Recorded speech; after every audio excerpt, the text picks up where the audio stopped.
feel more insecure with somebody than you are by yourself or with your friends, then you're probably being treated abusively.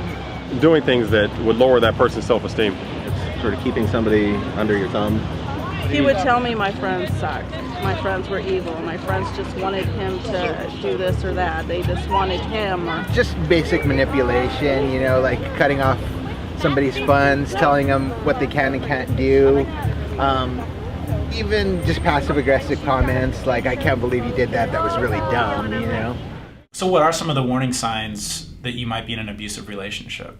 Well, I think a very common one is jealousy, someone being very jealous, and also someone who's very controlling, wants you to be with them all the time, isolates you from your friends. If I was to go to the store too long, then he would either come looking for me, or when I get back to the house, you know, there was this, why were you there so long? What took you so long? What did you get? Where's the receipt? How you know, why does it take you so long to get this? Who were you talking to? Who did you see? Someone who's quick to anger. My grandmother, his mother had actually warned my mom prior to that he had quite a temper. I don't know if you would know this or not, but someone that has a history of domestic violence, if they talk about, well, in my last relationship, I got a bum deal and I got arrested, well, that's a warning sign. There was things that stories he would tell me about what he did to his girlfriends. Like, there was one girl that he, you know, pushed out of the car and left her on the side of the freeway because he got upset. So all of those are things to look out for. Some of the warning signs that we might see in an abusive relationship could be does the person is extreme jealous, or thinks that you are his or hers, being really possessive, access to or bragging about access to weapons, or isolation about your family or friends. Do you feel that that person is keeping you away from the people that you really love and support you? Isolation is one of the major keys. That's how they can obtain the control of the person.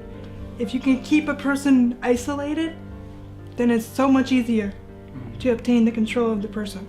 The emotional abuse, you can't have friends. It's presented as, look, I love you so much, I don't want you. When I'm sitting here watching TV in the evening, I don't want you out with your girlfriends. I want you here with me. If you don't feel safe, you don't think your children are safe, and you feel intimidated and controlled, then yeah, you're probably in an abusive situation.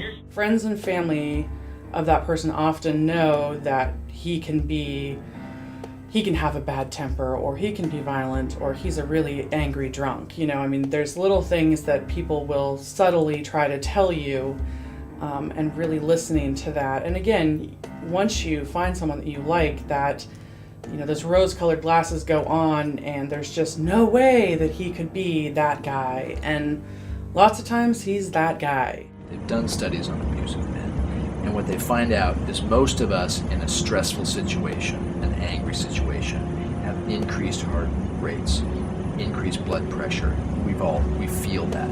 What they find with men who are perpetrators of domestic violence is the exact opposite.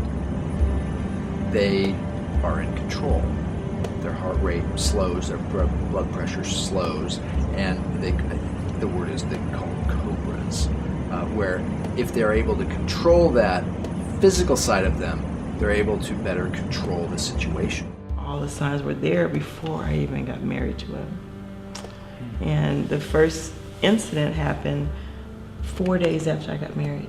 Any way to make me a lower person in people's eyes is what he did.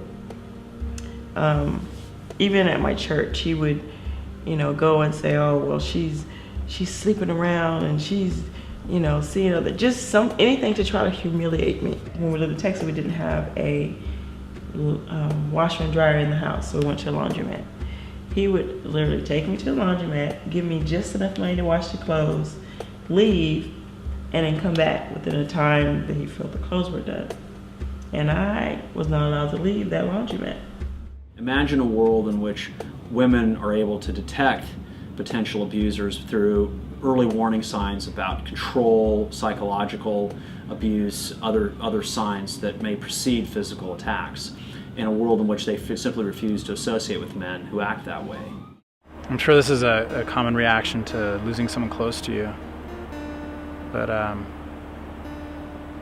can't help but think, were all the signs and red flags there the whole time? And I just wasn't paying enough attention. And if I had been paying closer attention and seen things for what they were, could I have somehow prevented my sister's death?